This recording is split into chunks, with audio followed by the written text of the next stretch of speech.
Her fiancé abandoned her after her father's company collapsed and married her rival, unaware she had secretly saved a trillionaire's son years earlier. When he returned to repay her, her rival's perfect wedding became a nightmare. The bride was halfway down the aisle when every screen inside the most expensive wedding venue in the city suddenly went black. The orchestra stopped. 800 guests turned toward the ballroom doors. And standing there, beside the heir to the most powerful fortune on earth, was the woman the groom had abandoned when her father's company collapsed. Elena Vale had once been expected to marry Adrian Cross, but the moment her father was accused of stealing millions and Vale Industries fell apart, Adrian packed his belongings, returned her ring, and told her he could not destroy his future for a ruined family. 6 days later, he was photographed with Celeste Arden, Elena's lifelong rival. Now Adrian and Celeste were about to exchange vows beneath crystal chandeliers, while announcing a billion-dollar merger built from the remains of Elena's father's company. They believed Elena had come to watch them win. They were wrong, because the man standing beside her was Julian Valemont, the only son of a family so wealthy that no one had ever successfully calculated the full size of its empire. 6 years earlier, before his face appeared in financial magazines, Julian had been left injured beside an overturned car while armed men searched the roads for him. Elena found him. She hid him inside a closed rural clinic. She lied to the men hunting him, and she spent the last money in her wallet saving the life of a stranger whose name meant nothing to her. Before disappearing, he gave her a damaged silver emblem and promised that one day, if she ever needed help, his family would answer. Elena never used it. Not when her father was arrested. Not when thousands of employees blamed her family for losing their jobs. Not when Celeste publicly called her father a criminal. Not even when Adrian left her standing inside their empty apartment with an unopened engagement ring in her hand. But Elena did not know the emblem contained a recording. She did not know the voices hidden inside. It belonged to the men who attacked Julian.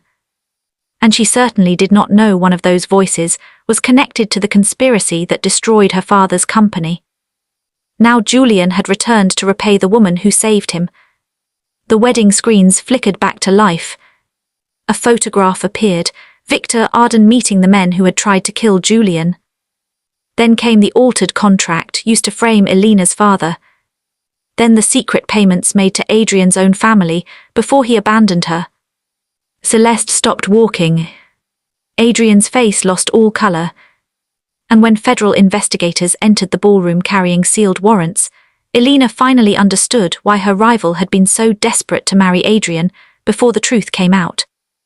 But what exactly had Celeste's family stolen from Vale Industries? How long had Adrian known Elena's father might be innocent? Why had the men who attacked a trillionaire's son needed her father's company destroyed? And what was hidden in the final recording that could turn Celeste's perfect wedding into the worst night of her life? The orchestra stopped before the bride reached the altar. One moment, the ballroom of the Imperial Crown Hotel was filled with violins, camera flashes, and the soft murmur of 800 carefully selected guests. The next, every screen surrounding the room turned black. Celeste Arden froze beneath the largest crystal chandelier in the city. Her wedding gown had been designed in Paris and flown across 3 countries under private security. Thousands of tiny crystals shimmered across its long train. A diamond tiara rested above her perfectly arranged hair, and the guests seated nearest the aisle had already begun whispering that no wedding in the capital had ever looked more expensive. At the altar, Adrian Cross lowered his hand from the cuff of his custom-made jacket. He stared toward the darkened screens. The orchestra conductor raised his baton uncertainly, waiting for instructions from the wedding coordinator. None came. Then a photograph appeared on every screen. It showed a narrow road at night, an overturned black car, and a young woman kneeling beside an injured stranger beneath the pale light of a roadside clinic. The photograph was grainy, but the woman's face could still be recognized. Elena Vales. A wave of murmurs moved through the ballroom. Celeste's expression changed for less than a second. The smile she had practiced for months disappeared, revealing something much colder beneath it. Adrian looked toward the back of the room. The ballroom doors opened. Elena stood beyond them in a simple midnight blue dress. She wore no diamonds, no dramatic makeup, and no expression of triumph. She looked calm enough to make the panic spreading through the room feel even louder. Beside her stood Julian Valemont. His family's businesses crossed banking, transportation, energy, medicine, aviation, technology, and international construction. Financial magazines had spent years trying to calculate the Valemont fortune before giving up and describing his father as the world's first trillionaire. Julian, his only son, had been absent from public life for years following an attack that the Valemont family had never fully explained. Now he was walking into Celeste Arden's wedding beside the woman whose family Celeste had helped destroy. 4 security officers entered behind them. A grey-haired attorney followed, carrying 2 sealed document cases. Behind him walked representatives from the National Financial Crimes Bureau and the Corporate Integrity Commission. Someone near the front dropped a champagne glass. It shattered against the marble floor. Celeste turned toward the wedding coordinator. "Fix this," she said without moving her smile. The coordinator pressed a hand to her earpiece. "The system is no longer responding to us." Adrian stepped away from the altar. His face had become colorless. "Elena," he said. She did not answer. Julian looked at the guests, then at the merger documents waiting on a gold table beside the altar. The wedding was not only a wedding. During the reception, the Arden family planned to announce the completion of a corporate alliance that would place 3 former Vale Industries subsidiaries under Arden control. Elena had come before the signatures could be exchanged. Celeste lifted her chin. "This is a private ceremony." Julian's voice carried through the silent hall. "So was the meeting in which your father arranged the destruction of Vale Industries." The bride's father, Victor Arden, rose from the first row. "Turn off those screens." No one moved. The image changed. A contract appeared. Gabriel Vale's signature was displayed at the bottom of the final page, authorizing the transfer of hundreds of millions of dollars through companies that existed only on paper. Then a second document appeared beside it. The signatures looked almost identical. The page numbers did not. One contract had 3 pages. The other had 4. Elena watched Victor Arden's hand tighten around the back of his chair. She had waited 3 years to see that reaction. But her story had not begun in the Imperial Crown Hotel. It had begun in another ballroom, beneath another chandelier, when she still believed Adrian Cross was preparing to announce their engagement to the world. 3 years earlier, Elena had stood beside her father in the Grand Marlow Hotel, while waiters carried silver trays through a room filled with business leaders, employees, journalists, and old family friends. The celebration was supposed to mark the 40th anniversary of Vale Industries. It was also, Elena believed, going to become her engagement celebration. Adrian had asked her to wear the emerald earrings his mother had given her. He had hinted that there would be a surprise after her father's speech. His family occupied a table beside the stage, although Adrian himself kept disappearing to answer phone calls in the corridor. Elena tried not to notice. For 8 years, Adrian had been part of nearly every important moment in her life. They had met at university, built careers in different companies, and spent years planning a future that seemed too familiar to fail. He knew how she took her coffee, which songs made her father sentimental, and why she always carried a small silver emblem in the pocket of her evening bag. He had once joked that the emblem was her only secret. He had never asked enough questions to learn how true that was. Gabriel Vale stood near the stage speaking with 2 board members. At 61, he still had the powerful posture of the engineer who had built his first manufacturing plant with borrowed equipment and 12 employees. Vale Industries now employed more than 11,000 people across the country. That evening, however, he looked distracted. He checked his phone twice during a conversation, then moved away from the crowd to take a call. Elena followed. "Dad." Gabriel ended the call too quickly. "It's nothing. You've said that 4 times. A supplier problem." "What supplier?" He looked toward the ballroom, as if calculating how much truth the celebration could survive. Eastern Components. They confirmed delivery yesterday. I know. His answer was quiet. Elena had worked as Vale Industries, Director of Strategic Operations, for 2 years. She was not included in the company merely because she was Gabriel's daughter. She had reorganized a failing division, renegotiated several major contracts, and built the employee support program that Gabriel privately called the best decision the company had made in a decade. She understood enough to recognize fear in his face. Before she could question him further, Adrian emerged from the corridor. He slipped his phone into his pocket when he saw them. "Elena," he said, "your father's about to speak." She searched his expression. "Were you calling me?" "No. You disappeared." "Work. Tonight." It couldn't wait. He kissed her cheek, but there was no warmth in it. Elena looked down at his hands. No ring box. Perhaps he had given it to his mother for safekeeping. Perhaps he was nervous. Perhaps she was imagining the distance that had entered his voice over the past few weeks. Gabriel stepped onto the stage. The lights dimmed. He thanked the company's employees, recalled the small warehouse where Vale Industries had begun, and spoke about the future with the confidence of a man determined not to let anyone hear the strain beneath his words. Then reporters began moving toward the ballroom entrance. Not entertainment reporters. Financial reporters. Maury arrived behind them. Guests turned in their chairs as security officers tried to stop the crowd. A woman from National Business News raised her voice. "Mr. Vale, is it true the company has failed to meet its international debt obligations?" The room went silent. Gabriel remained behind the podium. "That information is incorrect. Multiple banks have frozen Vale Industries accounts." Another reporter called from the doorway. "Did you authorize transfers to offshore companies connected to Meridian Strategic Holdings?" Elena looked at her father. His face had changed.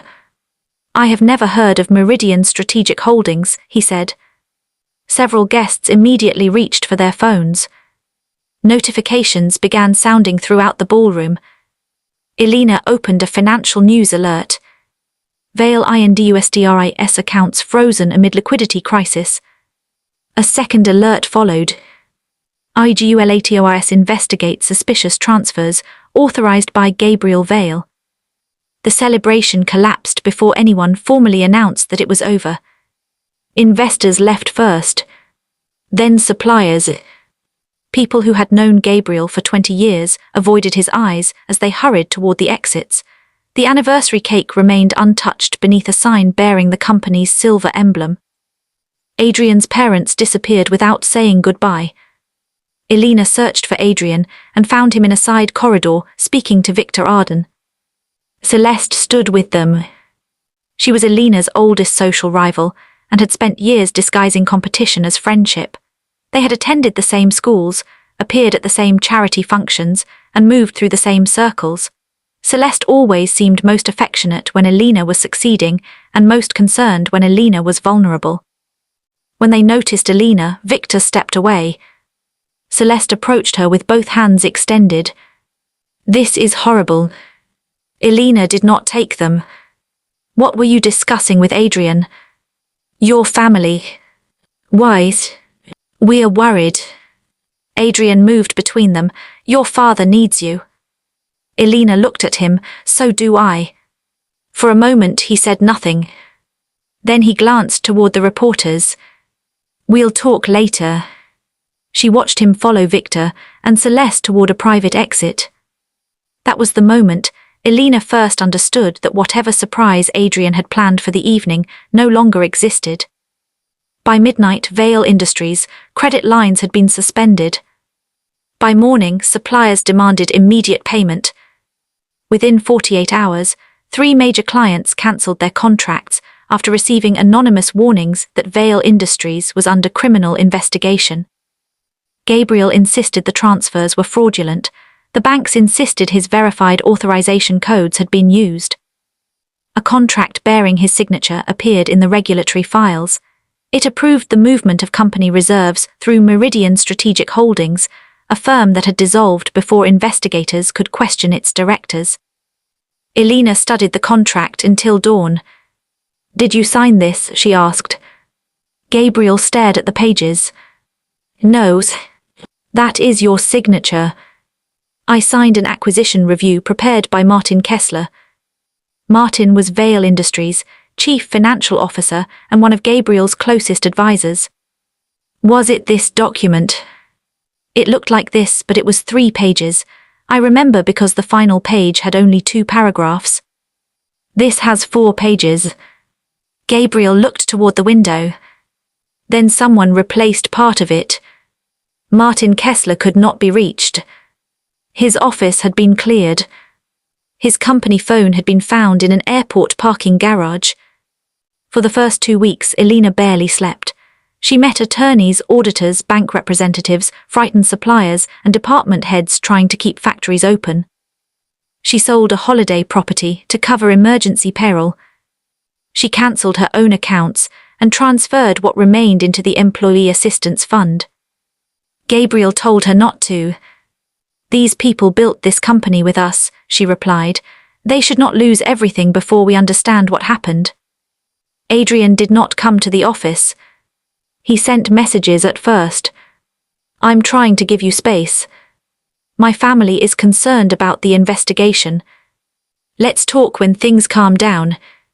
Nothing calmed down.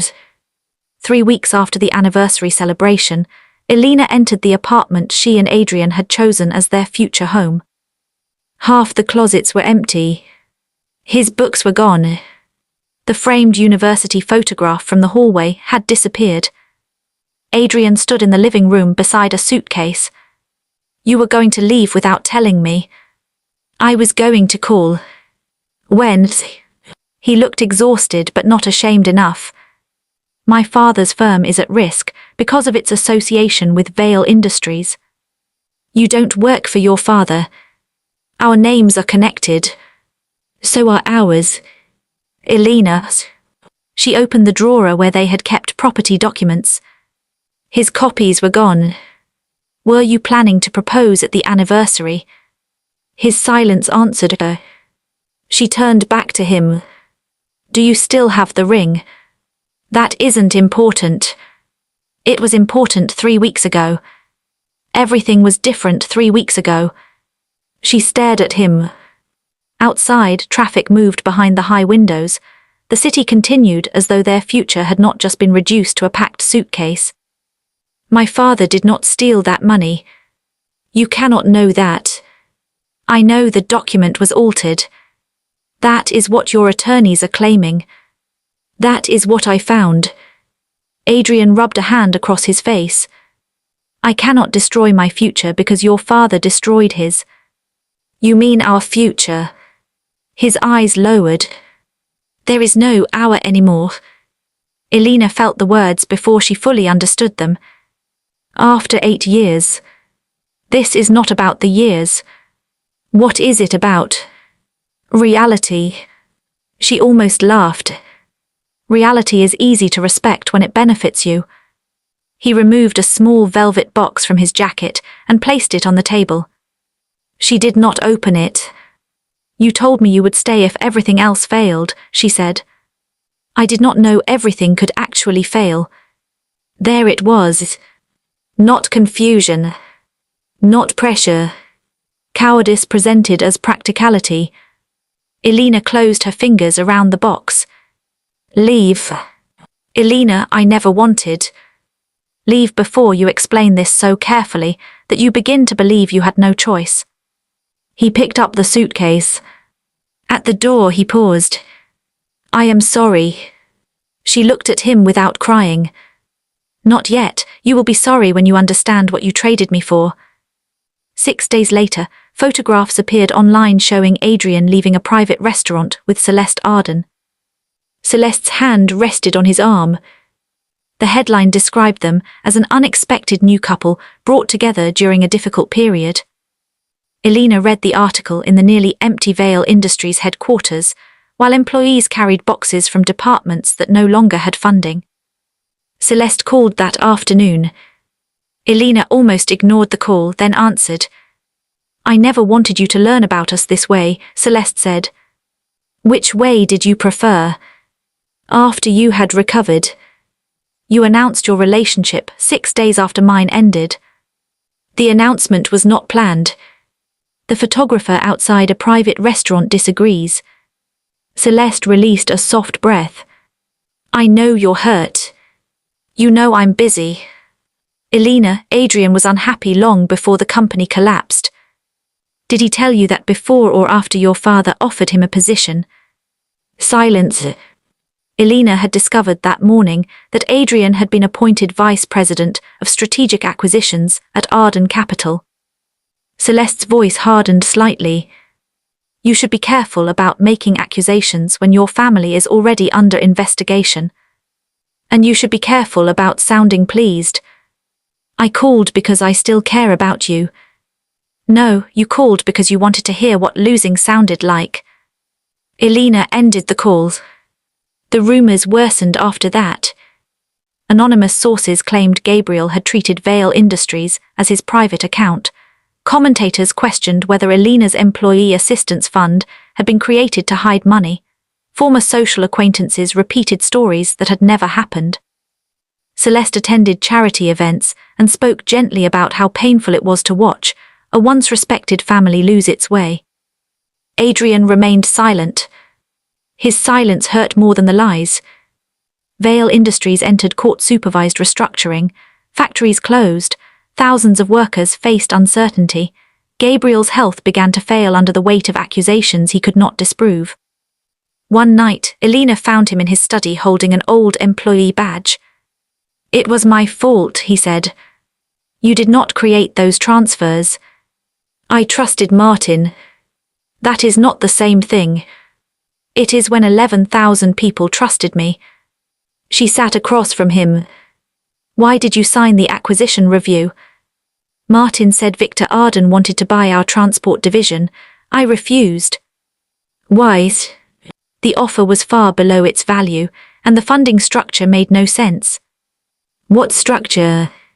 Gabriel hesitated. Several holding companies were involved. Meridian was one of them. You said you had never heard of Meridian.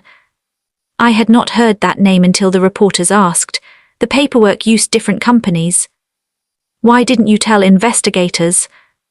Because I had no proof. Martin handled the files and Martin disappeared. Elena leaned forward. What else happened? Gabriel turned the badge over in his palm. A month before the collapse, I found irregular payments linked to our foreign contracts. Martin said they were consulting fees. When I asked for a full audit, he brought me the acquisition review and told me Victor wanted an immediate answer. You think the two things were connected? I think I was looking in the right place, and someone needed me removed before I understood what I had found. Elena rose. Where are the original papers? The Central Archive. The regulators searched it. They searched the registered archive. Martin kept older acquisition files at the Northpoint warehouse. Why didn't you mention that? Because Northpoint was sold during restructuring. To whom? Gabriel's expression told her before he answered. Arden Capital. That night, Elena opened the small safe in her bedroom. Inside lay a silver emblem no larger than her palm. Its surface carried the image of a winged lion beneath a crown. One side had been damaged years earlier, leaving a thin crack through the metal. Adrian had seen her carry it many times. He believed it was an antique charm she had found while traveling. Only Elena knew where it had come from. 6 years before the collapse of Vale Industries, she had been driving home from a regional factory inspection during a storm. The main highway had flooded, forcing her onto a narrow road that passed through an isolated farming district. Her phone had no signal. Rain struck the windshield hard enough to reduce the world beyond her headlights to blurred shadows. Then she saw the broken barrier. A black car rested at an angle below the road. Elena stopped and climbed down the slope. The driver's door was open. A man in a dark coat lay several meters away, conscious but disoriented. He appeared to be close to her age. When Elena approached, he tried to rise. "Don't," she said, "you may be injured." "They're coming." "Who's?" He looked toward the road. Headlights appeared through the rain. The stranger seized her wrist. "They cannot know I survived." The fear in his face silenced her questions. Elena helped him stand and guided him toward her car. The approaching vehicles slowed near the damaged barrier. A closed medical clinic stood less than a kilometer away. Elena had noticed it when taking the detour. She drove there without turning on her interior lights. The clinic's retired doctor lived in a house behind the building. Elena knocked until he answered. The stranger resisted entering. "No police," he said. "You need medical help." "No police." The headlights of two vehicles passed slowly along the road. Elena looked at the doctor. "Can we use the back room?" The doctor recognized her surname and agreed after she promised to accept responsibility. The stranger had a badly injured shoulder and several cuts, but he remained alert enough to refuse strong medication. While the doctor treated him, Elena watched through the window. Two men entered the clinic's front entrance 10 minutes later. They wore raincoats and carried photographs. Elena met them in the waiting room. "We're looking for our employer's son," one said. "His car left the road." "No one has come here." The man studied her wet clothes. "You were outside." "My tire slipped into a ditch."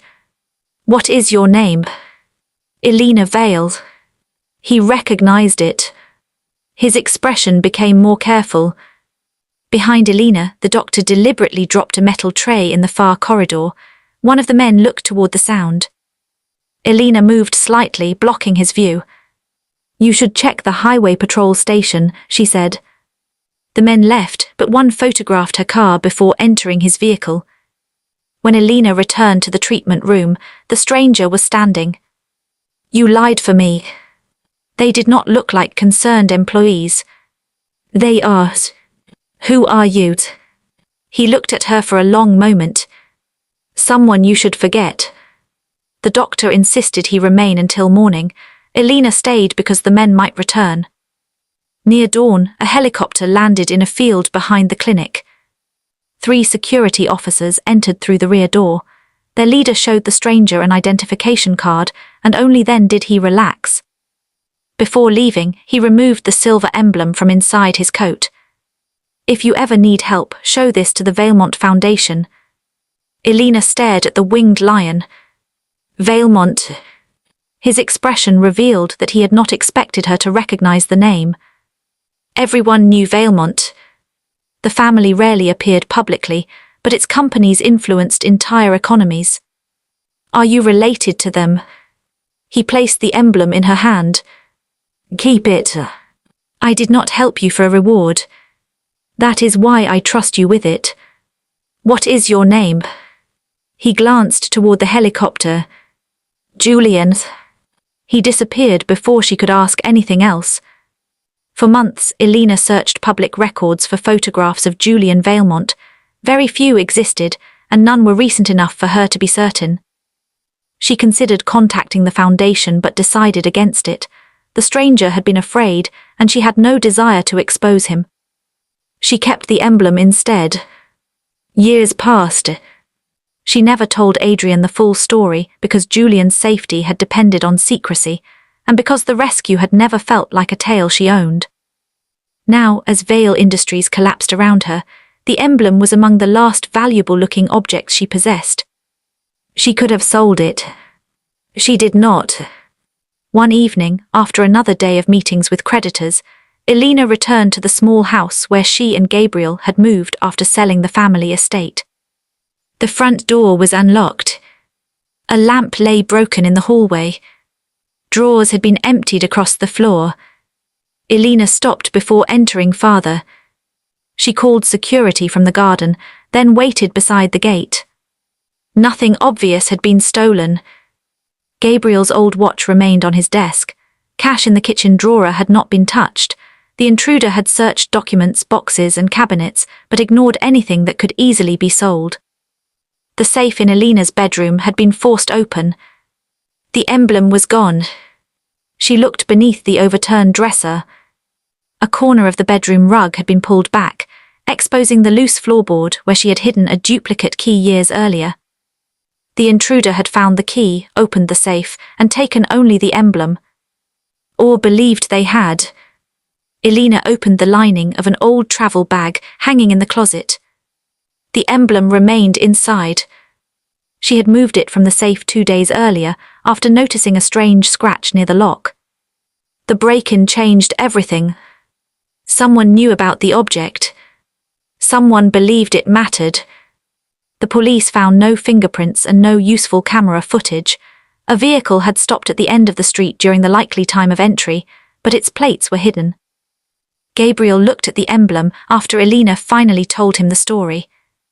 A Valemont crest, he said. You recognize it. I saw one once. Victor Arden wore it as a cufflink during a private meeting years ago. Elena felt the room narrow around her.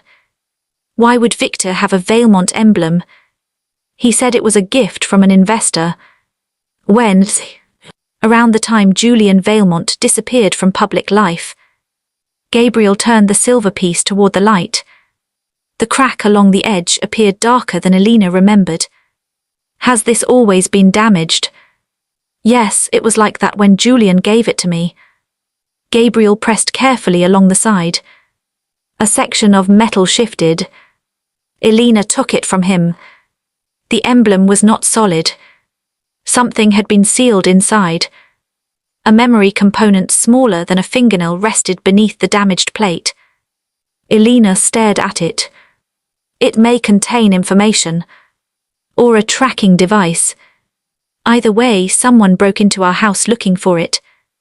Gabriel closed his hand over hers. Then you should give it to the authorities. Which authorities? The same investigators relying on documents created by the people who framed you. We cannot fight everyone. No, but we can find out who we are fighting. The next morning, Elena travelled to North Point Warehouse.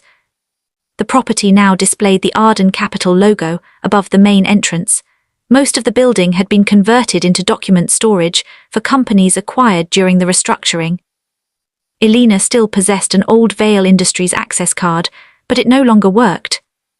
She entered through the reception office and asked to inspect archived records related to the bankruptcy case. The manager refused.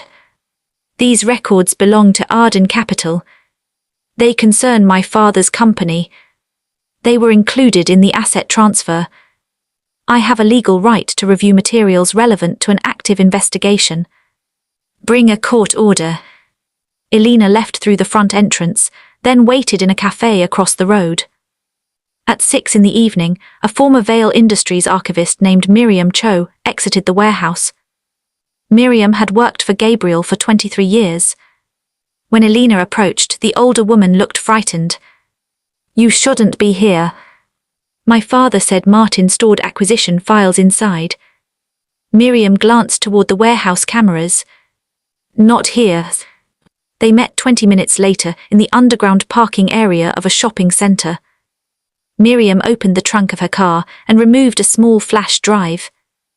I copied this before the Arden team cleared the old records. What is on it?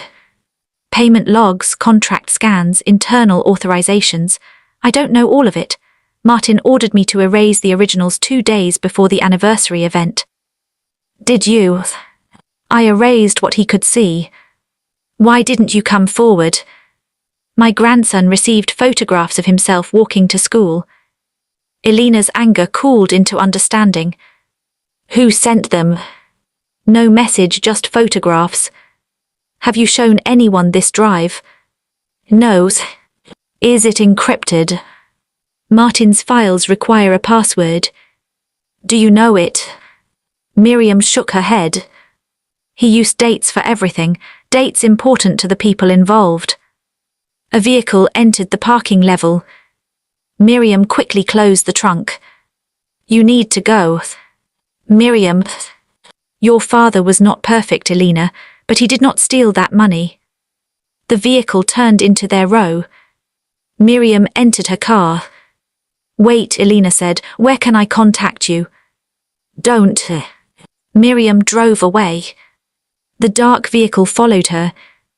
Elena tried to follow both, but a delivery truck blocked the exit. By the time she reached the street, they were gone. Miriam did not return home that night. Her family reported her missing 2 days later. The police said there was no evidence of abduction. Her car was found near a train station, and officials suggested she had left voluntarily. Elena did not believe it.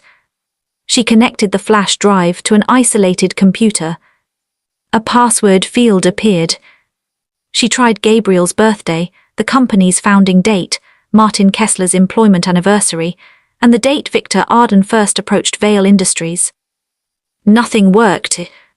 After the 5th failed attempt, a warning appeared. 5 attempts remaining before permanent deletion. Elena stopped. She hid the drive in a bank deposit box under the name of the Employee Assistance Trust and began studying every known date connected to the collapse.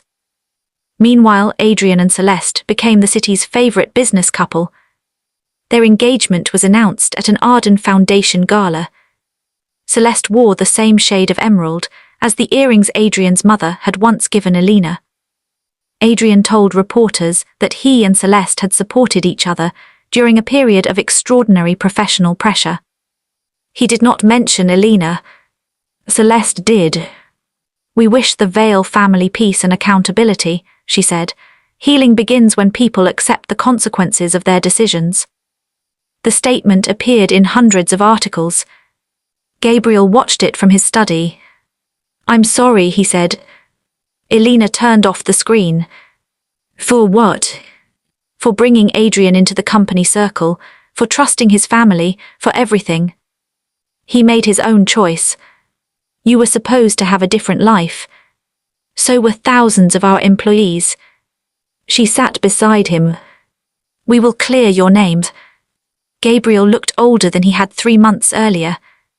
"You must prepare for the possibility that we cannot." Elena did not answer. A week later, financial news outlets announced that Julian Valemont would return to the capital as head of the Valemont Global Recovery Council. It was his first major public appearance in 6 years. The article included a photograph. Older, sharper, and more controlled but unmistakable. The man Elena had saved. She stood in the kitchen staring at the screen. At that same moment, across the city, Julian Valemont stood inside a secure office, while his chief of intelligence displayed photographs from 6 years of private investigation. One image showed the roadside clinic. Another showed Elena beside her car. A third showed the silver emblem in her hand before she concealed it inside her coat. Julian had been searching for her since his recovery.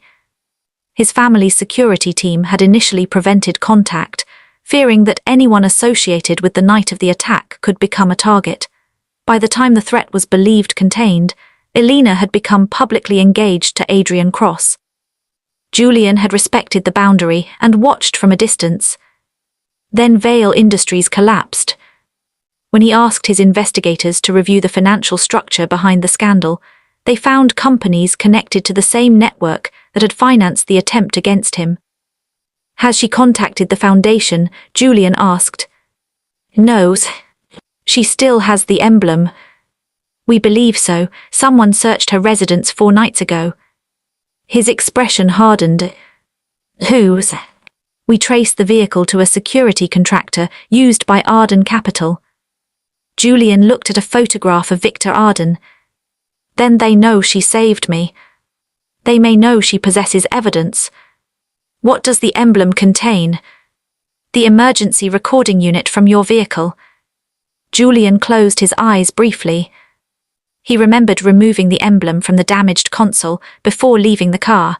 He had believed the internal recorder was destroyed. What could it have captured? Location data, fragments of audio, possibly the voices of the men who pursued you. "And I handed it to her.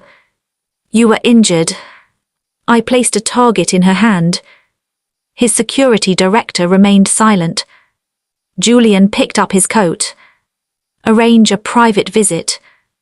Elena was leaving a legal aid office when a black car stopped beside the pavement.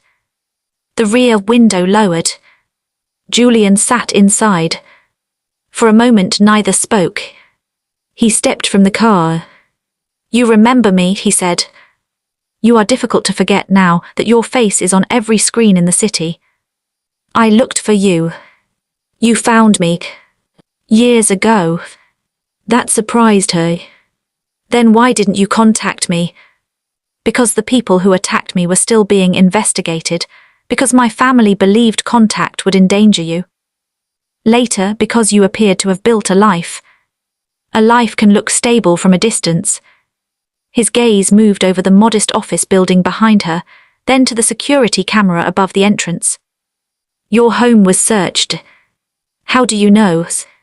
"The vehicle belonged to a contractor connected to Arden Capital." "You investigated me." "I investigated the people who attacked me. Your father's company appeared in the same financial network." Elena's body became still. "Are you accusing him?" "No." "What are you saying?" Julian opened the car door. "That the collapse of Vale Industries may not have begun with your father. She did not enter." "Why are you here?" "To repay a debt." "I do not want money." "Tell me what amount would restore your family." "Money can reopen a company. It cannot clear my father's name." Julian regarded her with the same steady concentration she remembered from the clinic. "You spent the last of the cash in your wallet, paying a doctor to save a man whose name you did not know." "I did not save a name." "No, you saved me." His voice softened, then became formal again. "Allow me to help you discover who destroyed your father." Elena looked at the car, the security officers, and the man whose arrival could alter public opinion in a single afternoon. "I will not become another possession your family acquires." "You won't." "And I make the decisions concerning my father's case." "Yes." "You give me access to evidence, not instructions." "Yes." "You do not announce any connection between us without my agreement." Julian almost smiled. "Anything else? If I learn that your family was involved in the company collapse, I will expose that too. Then we understand each other." She entered the car. Their investigation began inside a secure Valemont office, hidden above an ordinary private bank. Julian's team had traced Meridian Strategic Holdings through a chain of companies registered across 5 jurisdictions.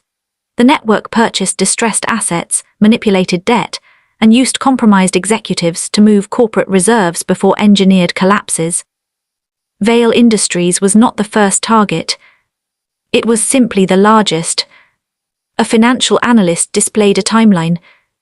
4 months before Vale Industries failed, Meridian-linked accounts transferred funds to Northpoint Advisory. Elena recognized the name. Northpoint Advisory prepared Victor Arden's acquisition offer.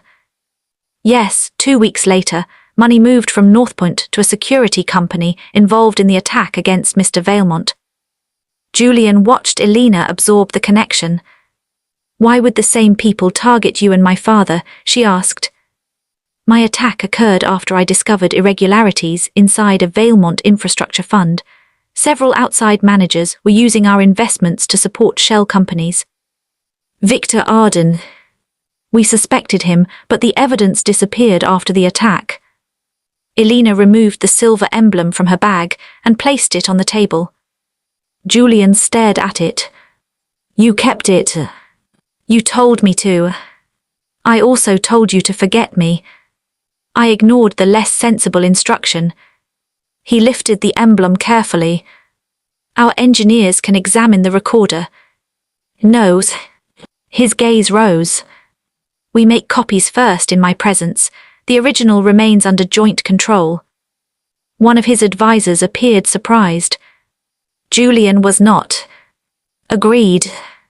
They worked for hours. The recording component was damaged, but portions of data remained recoverable. The encryption required time. While the engineers created verified copies, Elena showed Julian the flash drive from Miriam. "We have 5 attempts remaining. Why do you believe the password is a date?" Miriam said Martin used dates important to the people involved. Could it relate to your father? I tried the obvious ones. What about Victor Arden? I tried his company's founding date. Julian studied the drive's file structure. The encryption was created 6 years ago. Elena looked at him. The year of your attack. Their eyes met. She entered the date she had found him beside the road. The drive opened. Inside were hundreds of folders. Some contained ordinary invoices, others recorded payments between shell companies, security contractors and consultants. A photograph showed Victor Arden meeting Martin Kessler in a private airport lounge.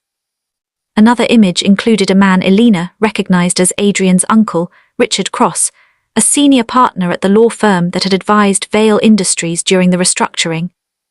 Elena stared at the screen. Richard told my father to accept the first settlement. Julian's analyst opened a transaction file. His firm received $8 million from a Meridian-linked account. Before or after the collapse? 3 weeks before. Elena felt something cold settle beneath her anger. Adrian might not have known about the original sabotage, but his family had profited before the company failed. Another folder contained scanned contracts. The original 3-page acquisition review was there. Gabriel's signature appeared at the bottom. A 4th page had been inserted into the version filed with regulators, authorizing the illegal transfers. This proves the contract was altered, Elena said. It proves another version existed, Julian's attorney corrected gently. We still need authentication and evidence connecting the alteration to the defendants. Elena nodded. She had learned not to confuse discovery with victory. A final encrypted folder would not open. Its contents appeared damaged. The file name consisted of 3 letters. VAA. Victor Arden Authorization, Elena suggested. Or Valemont Attack Archive, Julian said. The engineers examined it. The backup key may be stored in the emblems recorder, one explained. The systems use similar encryption architecture. The room became quiet. The object Elena had carried for 6 years might connect both crimes. News of Elena's meeting with Julian reached Celeste before sunset. A photographer had captured them entering the Valemont offices through separate doors.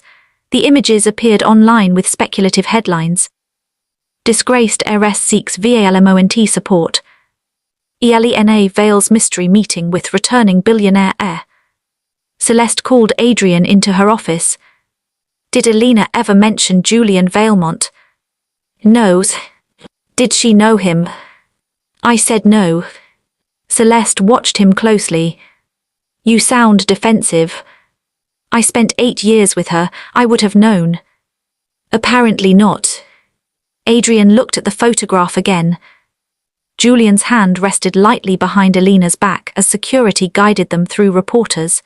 It was not an intimate gesture, but Adrian disliked it immediately. What does Valemont want with her? He asked. That is what we need to discover. Celeste walked toward the window. My father's merger depends on regulatory approval.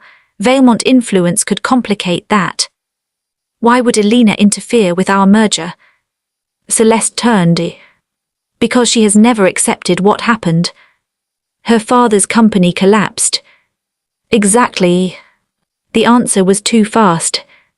Adrian noticed. What aren't you telling me? Celeste smiled. Nothing that concerns our wedding. She kissed his cheek and left him alone with the photograph. Over the following month, Elena and Julian worked almost every day. Their alliance remained private, but privacy became difficult as Julian's presence attracted attention everywhere. Elena refused to move into a Valemont residence. Instead, Julian arranged discreet security near her home after she approved it. She refused a personal allowance, a new car, and an offer to pay Gabriel's legal expenses without documentation. You are unusually difficult to assist, Julian told her.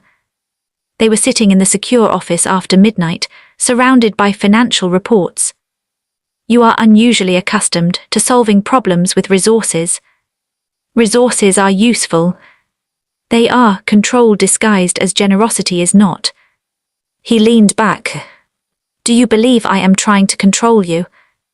I believe powerful people often stop recognizing the difference. And what do you believe now? Elena studied him. I believe you listen when corrected. That is almost praise. Do not become overconfident. Their trust developed through work rather than declarations. Julian saw how quickly Elena identified inconsistencies in manufacturing costs and transport contracts. She understood Vale Industries from the factory floor to the executive level. Elena saw how carefully Julian protected witnesses. He never asked a frightened employee to take a risk he would not accept himself. When an analyst made an error, he corrected the work without humiliating the person. One evening, Julian found Elena asleep at the conference table, with Gabriel's original notebooks beside her. He placed his coat across the back of her chair, but did not wake her. When she opened her eyes 20 minutes later, he was studying a file across the room.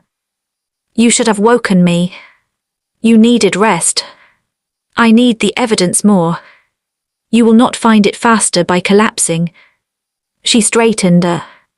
That word has become unpopular in my family. Julian closed the file. I'm sorry. You did not cause it.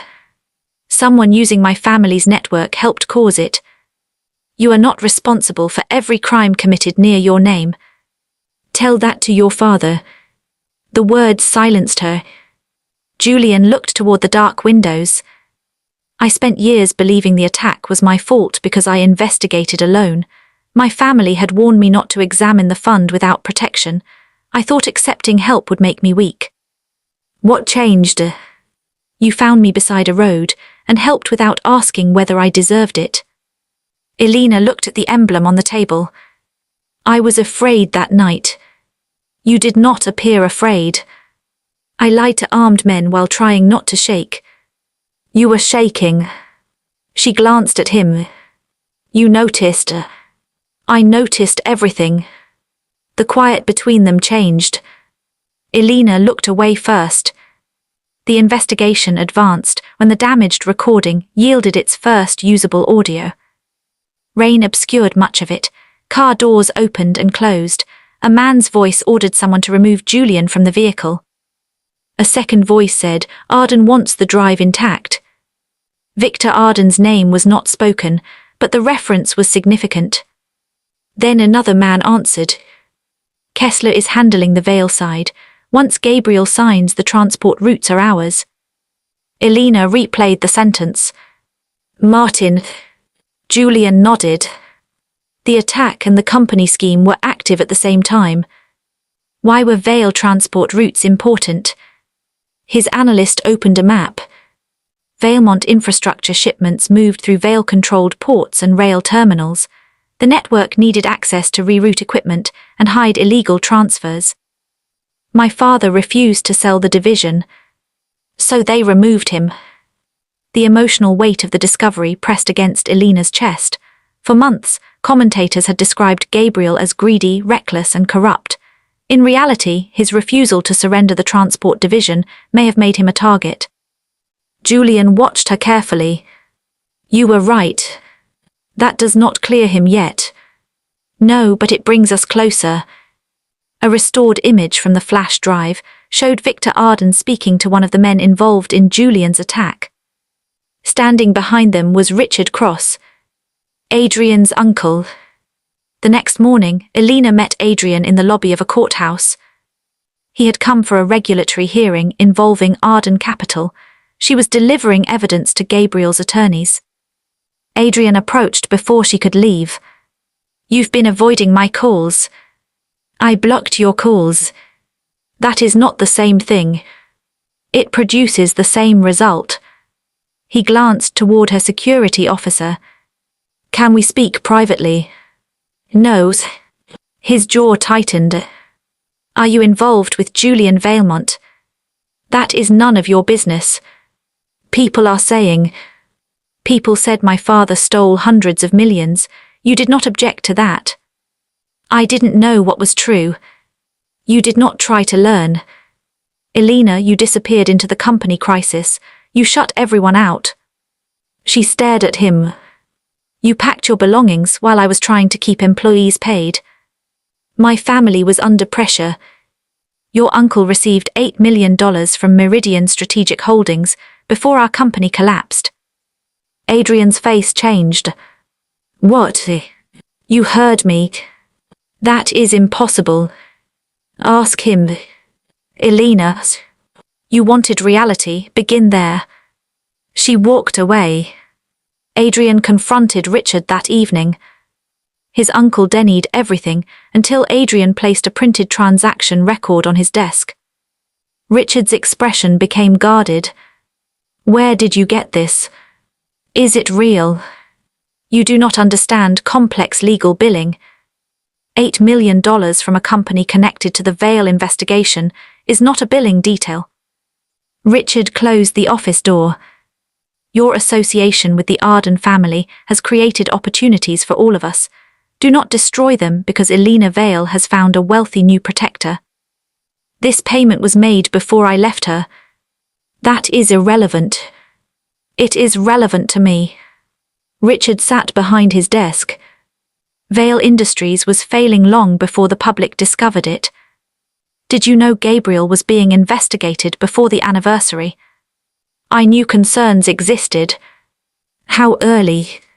Richard did not answer. Adrian remembered his father urging him to distance himself from Elena several weeks before the collapse.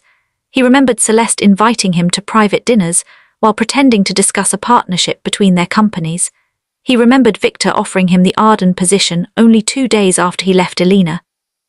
At the time, Adrian had told himself the offer proved he had made a practical decision. Now it looked like payment. Did Celeste know? He asked. Richard's silence became another answer. Celeste invited Elena to the wedding 2 days later. The invitation arrived in a white box accompanied by a handwritten note. I hope we can finally close the past with dignity. Elena read it inside Julian's office. She wants to display confidence, Julian said. She wants to learn what we know. Will you attend? Yes. His gaze sharpened. You decided quickly. The merger announcement is scheduled for the reception. Victor is transferring former Vale assets into an international holding company immediately afterward. Julian looked at the legal summary. Once the transfer is completed, recovery becomes more difficult.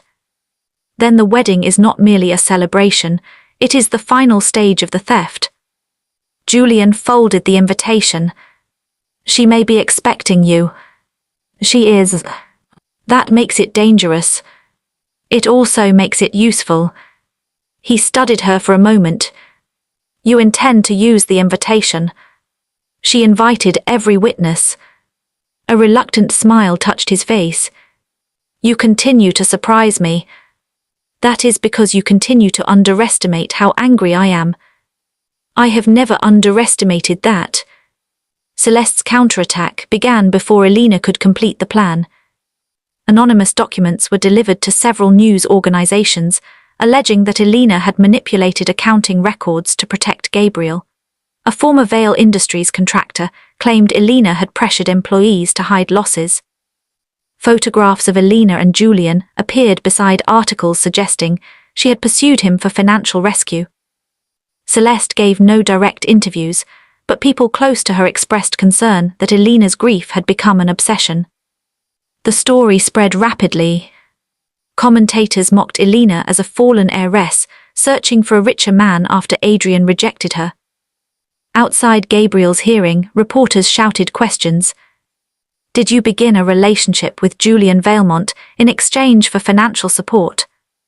Are you attempting to sabotage Celeste Arden's wedding? Did your father ask Valmont to influence the investigation? Elena entered the courthouse without responding. Inside, Gabriel looked devastated. This is because of me. This is because someone is afraid. It is destroying you. They tried that already. Julian's attorneys wanted to issue an immediate statement. Elena refused. Why? He asked. Because Celeste expects us to defend ourselves. You are being publicly accused of fraud. And the false documents came from a digital account we have been monitoring. His intelligence director looked up. If we remain silent, they may use it again. Elena nodded. Which gives us a chance to trace the source. Julian considered the risk. Your reputation may suffer. It is already damaged. I do not like using you as bait. You are not using me, I am choosing the strategy. He held her gaze. Then he nodded. The full story remained unanswered for 4 days. During that time, Celeste's media consultant used the same hidden account twice more. Valemont investigators traced the payments to an Arden subsidiary and identified the public relations firm that had fabricated the documents. The firm's director agreed to cooperate after learning that financial crimes investigators were involved.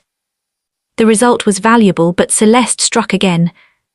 Someone entered the Valemont evidence facility using a cloned security credential. The room containing the emblem recording was damaged by a targeted electrical fire. No one was injured, but several servers were destroyed. The original emblem disappeared. Celeste called Elena the next morning.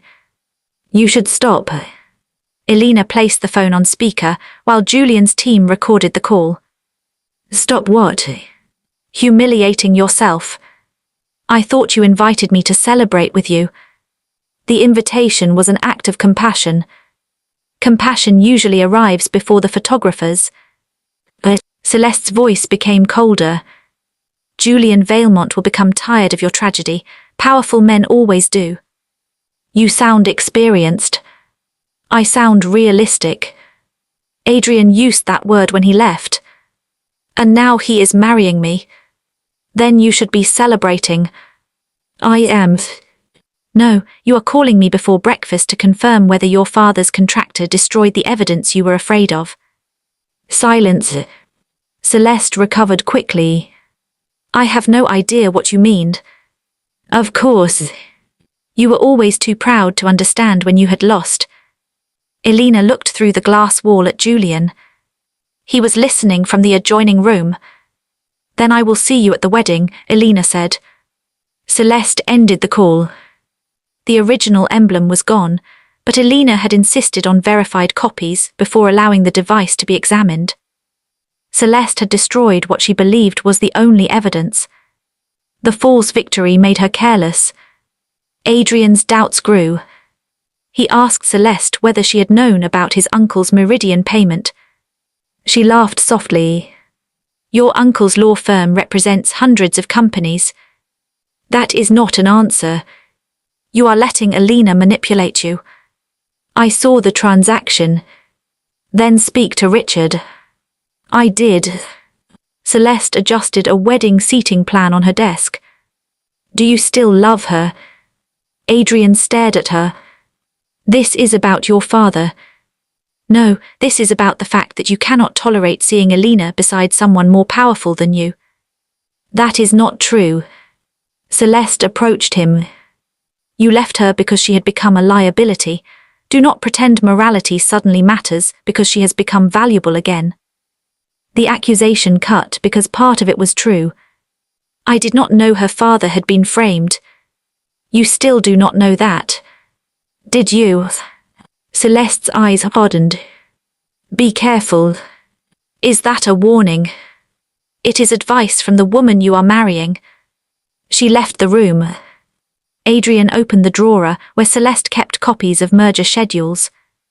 Beneath them he found a folder containing reports on Elena's movements, Julian's office visits, Gabriel's medical appointments, and the security layout of Elena's home. One page contained photographs taken during the break-in.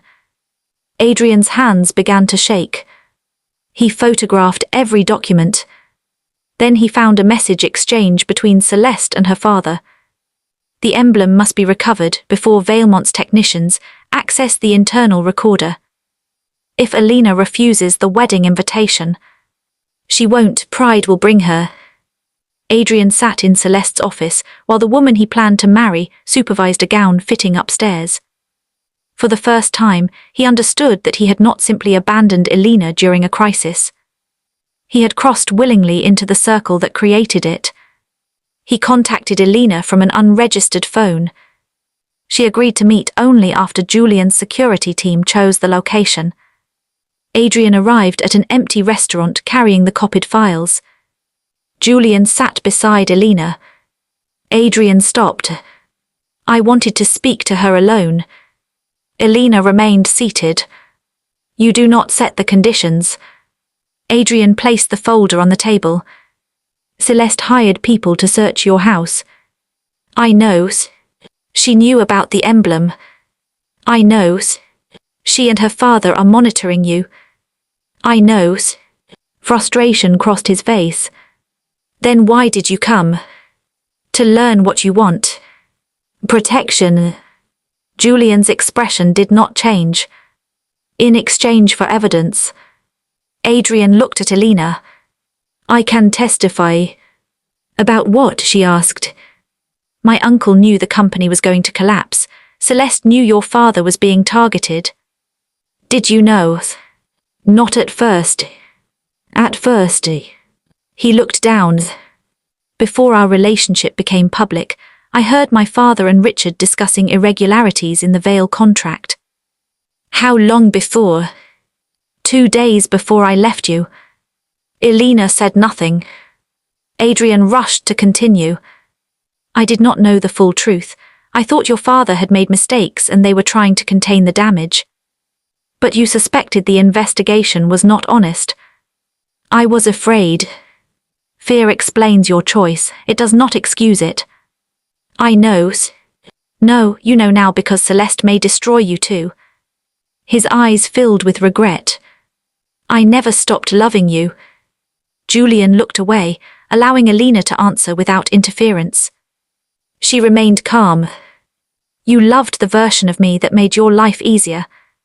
That is not fair. Was it fair when you allowed Celeste to tell the world my father was a criminal, while your family collected money from the people accusing him? I didn't know about the payment. You knew enough to ask questions, you chose not to. I can help you. Yes, Elena said, you can tell the truth under oath. Adrian swallowed. And after that? There is no after that for us. He closed his eyes briefly. When he left, Julian remained silent.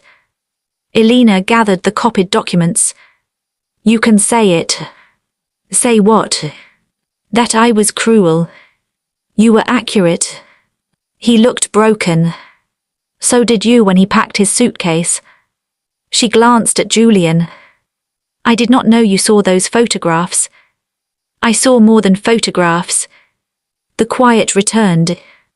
This time Elena did not look away. The investigation's largest breakthrough came from Miriam Cho. Valemont agents located her in a private medical facility outside the country. She had not disappeared voluntarily. A security contractor had forced her onto a flight using false documents and confined her under the claim that she required psychiatric treatment. She had escaped the facility's controlled wing long enough to contact her daughter. Julian arranged her safe return under government protection. When Miriam entered the secure office, Elena embraced her. I'm sorry, Miriam whispered. I should have told you everything. You survived, that is enough. Miriam provided the original archive log showing that Martin Kessler had ordered the replacement of Gabriel's 3-page contract with a 4-page version. She also identified Richard Cross as the lawyer who collected the altered document. Martin was frightened, she explained. He said Victor Arden had evidence connecting him to the Valemont attack. Where is Martin now? Julian asked. I don't know, but he sent me something before he disappeared. She removed an old employee badge from her bag. Gabriel's badge had contained only an identification chip. Martin's contained a hidden storage compartment. Inside was the undamaged backup of the corrupted VAA folder. Valemont technicians opened it. The folder stood for Valemont Access Authorization. It contained transaction records, voice notes, and security instructions related to the attack against Julian. Victor Arden had helped finance the operation because Julian was preparing to expose the shell company network. Martin had used Vale Industries transport systems to move equipment without Gabriel's knowledge. When Gabriel discovered irregular payments and refused to sell the transport division, Victor ordered Martin to frame him and force the company into collapse. Richard Cross created the altered legal documents. The attack against Julian and the destruction of Vale Industries were not separate events. They were parts of the same conspiracy. The evidence still required authentication, but there was enough to secure sealed warrants. Julian's attorneys could have exposed everything immediately. Elena stopped them. "The merger signing is at the wedding." "We already have enough for arrests," Julian said. "Enough for some arrests, not enough to recover every asset. The authorities can freeze the accounts." Victor moved money through 5 jurisdictions before breakfast on the day Vale Industries collapsed. If he suspects the warrants, the assets will disappear again. Julian studied the merger schedule. "You want him to sign?" "I want every company, account, beneficiary and representative gathered in one transaction. Then the authorities freeze them together. That means allowing the ceremony to proceed until the documents reach the table. And if something changes, we adapt." He stood and walked toward the window. "You are asking me to let you enter a room controlled by people who broke into your home and abducted a witness. I will not be alone." "No." She approached him. "Julian." "I said no because you will not be alone." He turned. "I will stand beside you." The week before the wedding, Celeste appeared to have won. The false stories about Elena remained online. Entertainment channels praised Celeste's patience in continuing her wedding preparations despite disturbing attempts to create drama. The damaged Valemont evidence facility was reported as an electrical accident. Victor Arden completed preliminary approval for the merger. Gabriel's hearing was postponed. Celeste believed the emblem and its recording had been destroyed. At her final dress fitting, she told a magazine interviewer that she felt no anger toward Elena. "Some people cannot release the life they imagined," she said. "I hope she finds peace after Adrian and I begin ours." Elena watched the interview from Gabriel's home. Her father sat beside her. "Do you have to attend?" "Yes. I spent my life telling you to protect the company. This is not only about the company." "I know." He looked at his hands. "That is why I am afraid." Elena turned toward him. "You once told me leadership means standing where fear tells everyone else to leave. I was younger when I said that. You were right." He smiled sadly. "I have never been prouder of you. Wait until after the wedding." Gabriel reached into his pocket and gave her the old Vale Industries employee badge he had carried since the collapse. "When the company reopens, it should not reopen under me." "Dad, I built it, then I allowed loyalty to become blindness. You saw the people I stopped seeing.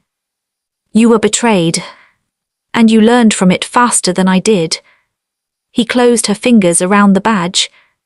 "Whatever happens, build something better." On the morning of the wedding, the Imperial Crown Hotel became a fortress of flowers, cameras and private security. Celeste's portrait appeared on screens throughout the lobby. Guests arrived in chauffeured cars. Politicians, executives, celebrities and foreign investors entered beneath an arch of white roses. At 11, Victor Arden met with representatives of the International Holding Company in a private suite. At noon, the merger documents were verified. At 1, Adrian stood alone in the groom's room, reading a message from Elena. "Tell the truth when you are asked, nothing more." He had agreed to cooperate with investigators, but Celeste did not know. At 2, Gabriel Vale entered a government office to provide a sealed statement.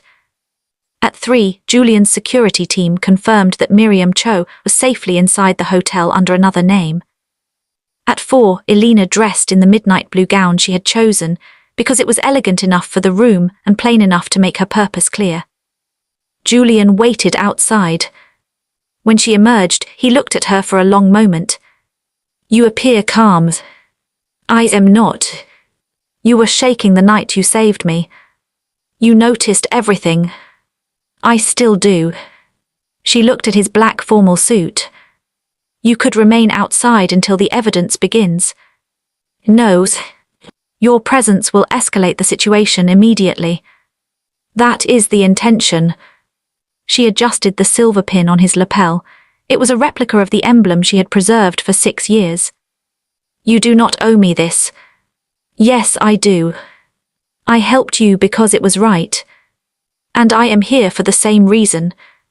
Their eyes met. There were words neither attempted to say. Not yet. The wedding began at 5. Elena and Julian waited until Celeste entered the ballroom. They watched through the security feed as the bride smiled beneath the chandeliers and the orchestra began its processional piece. Victor sat in the front row. Richard Cross occupied a seat beside Adrian's parents. The merger representatives waited near the gold table. Every necessary person had arrived. Julian's attorney checked his phone. The warrants are active. Elena nodded. Begin. The orchestra stopped. The screens went black. The photograph from the roadside clinic appeared. Elena and Julian entered. The ballroom's silence felt physical. Celeste recovered first. She turned toward the guests with a graceful smile. I apologize, it appears someone has interfered with the presentation system. Julian spoke from the aisle. The system is functioning exactly as intended. Victor rose. You have no authority here. Julian looked toward the investigators entering behind him. They do. 2 financial crimes officers moved toward the side exits. Hotel security stepped aside after reviewing the warrants. Guests began whispering. Celeste held out one hand to the wedding coordinator.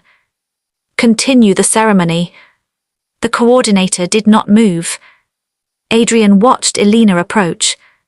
For one terrible moment, he remembered another ballroom, another dress, and the ring he had planned to give her before her family's name became inconvenient. Celeste turned toward him. Adrian. He did not take her hand. The screens displayed the 4-page contract bearing Gabriel Vale's signature. Victor spoke loudly. That document is already part of a public investigation. Gabriel Vale authorized those transfers. A second document appeared. The authentic 3-page version. Elena stopped halfway down the aisle. My father signed an acquisition review containing 3 pages. Your chief financial officer replaced it with a 4-page version authorizing fraudulent transfers. Victor laughed. Anyone can manufacture a document.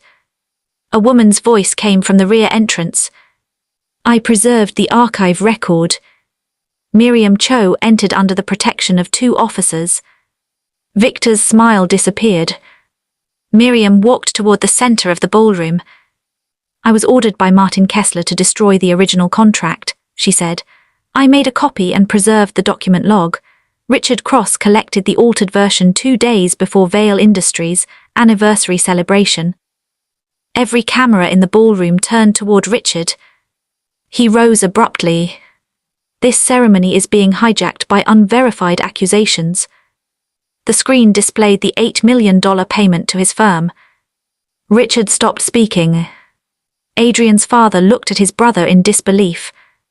Elena continued down the aisle. You received that payment 3 weeks before Vale Industries collapsed. Richard pointed toward her. You have no understanding of legal retainers. A recorded voice filled the ballroom. Once Gabriel signs replace the acquisition review, Cross will certify the final version. Martin Kessler's voice was followed by Victor Arden. And the daughter. She knows operations, not finance. Adrian will keep her distracted. Adrian closed his eyes. The guests reacted with a collective murmur. Celeste looked at him. You knew about this recording? No. Her expression sharpened. Then do something. He stepped away from her. The screens changed again. Photographs showed Victor Arden meeting men connected to the attack on Julian. Julian stopped beside Elena. 6 years ago, these men forced my vehicle off a road after I discovered that Valemont investment funds were being used to support a criminal financial network. Victor's voice rose. This is absurd. The recording unit from my vehicle captured their conversation. Rain and distorted voices filled the ballroom. Arden wants the drive intact. Kessler is handling the Vale side. Once Gabriel signs, the transport routes are ours. A member of the merger delegation closed his document folder. Victor noticed. You leave this room and every agreement between our companies ends. The man looked at the investigators. I believe it already has. Celeste's composure began to fracture. She faced Elena. You arranged this because you could not accept that Adrian chose me. Elena looked at the wedding dress, the cameras, and the guests Celeste had invited to witness her supposed victory. This stopped being about Adrian long before you understood what your father had done. Celeste laughed too loudly. Your father lost his company because he was weak. My father lost his company because he refused to sell you the transport division your network needed. You cannot prove my involvement. A message exchange appeared on every screen. The emblem must be recovered before Valemont's technicians access the internal recorder. If Elena refuses the wedding invitation, she won't, pride will bring her. The messages bore Celeste's verified account information. She turned toward Adrian. His face revealed the answer before she asked. You gave them my files. I found the surveillance reports. You searched my office. You ordered people to break into Elena's home. She possessed stolen property. It was given to her. Celeste stepped closer. You ungrateful coward. Adrian almost laughed at the accuracy of the word. You knew Gabriel was being framed. I knew my father was protecting our interests. And you let me believe Elena's family deserved what happened. You wanted to believe it. The word struck him. Celeste lowered her voice. You wanted a reason to leave before their failure damaged you. I gave you one. Guests close to the altar heard every word. Adrian looked toward Elena. She did not rescue him from the truth. Victor moved toward his daughter. Say nothing else. Julian's attorney opened one of the sealed document cases. The National Financial Crimes Bureau has issued freezing orders covering Arden Capital, Meridian Strategic Holdings, Northpoint Advisory, and all entities participating in today's merger. Victor stared at him. You cannot freeze foreign accounts. Ordinarily, not at once, Julian said. That is why we allowed every representative to gather here and verify the transfer structure. Elena looked at the unsigned merger documents. You brought the entire network into one room. For the first time, Victor appeared afraid. He reached for his phone. An officer stepped beside him. Mr. Arden, please place the device on the table. Celeste looked around the ballroom. Guests who had praised her minutes earlier were turning away. Cameras continued recording. Her flawless wedding had become evidence. She approached Elena. You think this makes you better than me? No. You came here beside the richest man in the world to humiliate me. I came here with the man whose attempted murder helped expose your family. Celeste's eyes moved to Julian. You barely know her. Julian's expression remained calm. She saved my life when she believed I was no one. A murmur passed through the guests.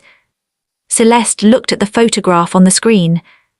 For years, she had assumed Elena's silver emblem was an inherited ornament.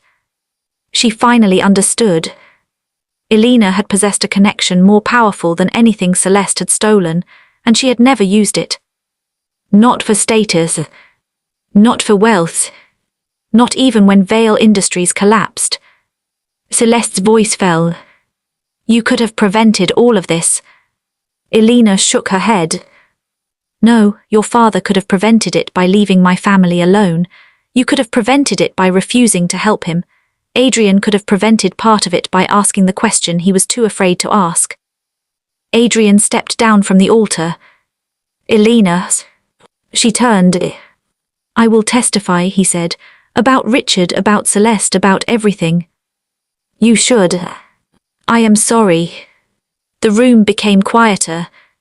He looked at the ring intended for Celeste, then at the woman he had abandoned when she appeared to have nothing. I made the worst decision of my life. You made several decisions. I was afraid. You did not leave because I had nothing, Elena said. You left because you believed I would never have the power to hold you accountable. He had no answer. She continued.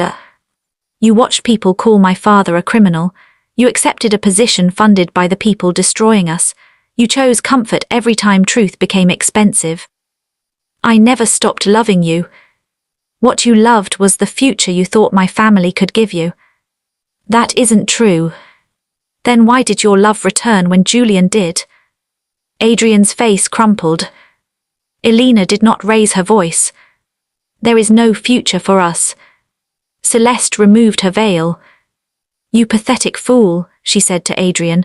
You would crawl back to her after she entered with another man. Adrian looked at her. At least she never lied about who she was.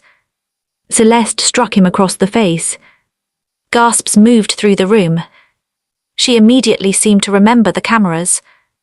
The damage was already done. Victor turned on Richard. You told me every copy was destroyed. Richard replied, your daughter failed to recover the emblem. Celeste stared at her father. You said the evidence facility fire worked. It should have. Julian's attorney looked toward the investigators. Thank you. Victor realized too late that both statements had been captured. 2 officers approached him. He resisted only with words. This family controls half the investments in this city. Not anymore, Julian said. Victor was escorted from the ballroom. Richard followed under separate supervision. Celeste remained near the altar as officials collected the merger documents. No one told her whether she was free to leave. Her mother sat motionless in the front row. The wedding guests began moving toward the exits, avoiding the bride's eyes. Celeste watched influential friends disappear one by one. Her perfect wedding had been constructed as a public declaration that she had defeated Elena Vale. Instead, it became the moment the entire world learned how her victory had been purchased. Adrian removed his wedding jacket and placed it on a chair. His father approached him. Did you give investigators the files? Yes. You may lose everything. Adrian looked toward Elena. I already did. Gabriel entered the ballroom after Victor had been removed. He had watched the confrontation from a secure room until investigators confirmed it was safe. When Elena saw him, her composure finally broke. She crossed the room and embraced him. Gabriel held her tightly. I heard the recording, he said. We have the original contract. I know. Your name will be cleared. He closed his eyes. For 3 years, he had lived beneath accusations that had reduced an entire lifetime of work to a criminal headline. Now the truth existed outside his memory. Julian remained a respectful distance away. Gabriel noticed him. You are the man from the road. Julian nodded. Your daughter saved more than my life that night. Gabriel extended his hand. Julian took it. Then help me convince her she does not have to carry everything alone. Elena looked between them. This is an inappropriate time to form an alliance. It may be my best opportunity, Gabriel said. A faint smile moved through the exhaustion in the room. The screens went dark again. This time no one panicked. The wedding was over. The consequences unfolded over the following months. The Corporate Integrity Commission formally cleared Gabriel Vale of authorizing the fraudulent transfers. A public report confirmed that his signature had been attached to an altered contract. Victor Arden, Richard Cross, Martin Kessler, and several associates faced charges connected to corporate fraud, witness intimidation, unlawful confinement, and the attack against Julian. Martin was located in a protected residence overseas. He agreed to cooperate after learning that Victor had planned to blame the entire operation on him. His testimony helped authorities recover assets moved through the Meridian network. Celeste claimed she had acted under her father's direction. Investigators found enough independent decisions, payments, and messages to reject the idea that she had been an innocent participant. The public image she had spent years building vanished within days. Magazines removed her wedding features. Charities removed her from their boards. Former friends issued statements explaining that they had never known her well. The Imperial Crown Hotel sued the Arden family for damages to the venue and unpaid event expenses. Adrian testified against his uncle and Celeste. His cooperation reduced his legal exposure, but it did not save his career. Arden Capital terminated him before regulators dismantled the company. His family's firm lost major clients, and business publications described his role in the scandal with the same enthusiasm they had once shown toward his engagement. He wrote Elena a long letter. She did not answer. She kept it only because it contained a clear acknowledgement of what he had known, and when he had known it, her attorney added it to the official record. Vale Industries did not simply return to its former form. Elena refused to rebuild it around the same structure that had allowed one trusted executive to conceal so much. Recovered funds were first used to compensate employees whose pensions and wages had been affected. A new oversight board included worker representatives, independent auditors, and specialists with no previous relationship to the Vale family. Gabriel accepted the position of founder emeritus. Elena became chief executive. On the morning the first manufacturing plant reopened, former employees gathered outside the gates. Some had found temporary work elsewhere. Some had spent years waiting for the company to return. Many carried the original Silver Vale Industries badges they had refused to throw away. Elena stood on a small platform beside Gabriel. She did not give a long speech. "This company survived because the truth survived," she said. "But survival is not enough.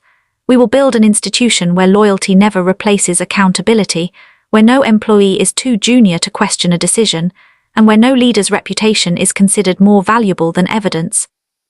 She looked at the workers. "My father built Vale Industries. Thousands of people sustained it. All of us will rebuild it." The gates opened. Months later, Elena remained in her office after everyone else had left. The building was quieter than she remembered from childhood. New glass walls had replaced several closed executive corridors. Financial records could now be reviewed through independent systems. Every decision left a trace. A knock sounded at the door. Julian entered without his usual group of advisors. "You are late," she said. "I was not aware we had an appointment." "We did not." "Then I am precisely on time." He placed a small case on her desk. Inside lay the original Valemont emblem. The damaged metal had been repaired, but the crack remained visible as a thin silver line. "I thought it was taken during the fire. Our security team recovered it from the contractor who removed it." Elena lifted the emblem. "You repaired it." "I asked them not to erase the damage." "Why?" "Because pretending it was never broken would make the restoration dishonest." She looked at him. "That sounds suspiciously symbolic." "I have been spending time with a woman who finds meaning in corporate records." "She sounds exhausting." "She is." He sat across from her. "The recovered accounts include enough funds to repay every verified Vale Industries loss." "We already received the report." "There is another matter." "What matter?" "My debt." Elena placed the emblem back inside its case. "You do not have one." "I was told you might say that." "By whom?" "Your father." "That alliance continues to concern me." Julian smiled. I cannot repay what you did with money. I cannot repay it with the investigation because exposing the network was also my responsibility. Then perhaps you should stop trying. I have considered that. And I would prefer to replace the debt with something more honest. She waited. A beginning, he said, without repayment, obligation or rescue. Elena studied his face. For years, people had described Julian through his wealth, his family, and the power attached to his surname. She remembered him differently. A frightened young man standing in a closed clinic, while strangers searched the road outside. He remembered her differently too. Not as the daughter of Gabriel Vale. Not as Adrian Cross's abandoned fiancé. Not as the disgraced heiress in the headlines. As the woman who had seen someone in danger and decided his life mattered before she knew his name. What kind of beginning, she asked. Dinner. That is less dramatic than entering a wedding with government investigators. I have been advised that most relationships benefit from fewer arrest warrants. Good advice. Is that a yes? It is permission to ask again after I finish this report. Julian glanced at the thick file on her desk. How long will that take? Long enough to test your patience. I waited 6 years to speak to you. Elena closed the file. Then you have waited enough. They left the office together. No reporters waited outside. No orchestra played. No crowd watched them walk toward the car. For once, Elena did not feel that her life was being measured by what she had lost, recovered, inherited, or defeated. Years earlier, she had saved a stranger because his life mattered, even when his name meant nothing to her. That choice had eventually brought a powerful man back into her life, but his power was not the reason she trusted him. She trusted him because when the truth became costly, he remained beside her. She had once believed kindness had made her vulnerable. Adrian had treated her loyalty as something he could abandon when it stopped benefiting him. Celeste had mistaken restraint for weakness. Victor had assumed compassion made people easy to manipulate. They had all been wronged. Kindness had led Elena to protect a stranger. Courage had led her to preserve the evidence. Discipline had stopped her from exposing it before the case was ready. And strength had allowed her to walk into the wedding without becoming as cruel as the people she confronted. Behind her, the lights of Vale Industries shone across the restored factory grounds. Ahead, the future did not resemble the one she had planned with Adrian. It was less certain. It belonged entirely to her. And for the first time in years, that was enough.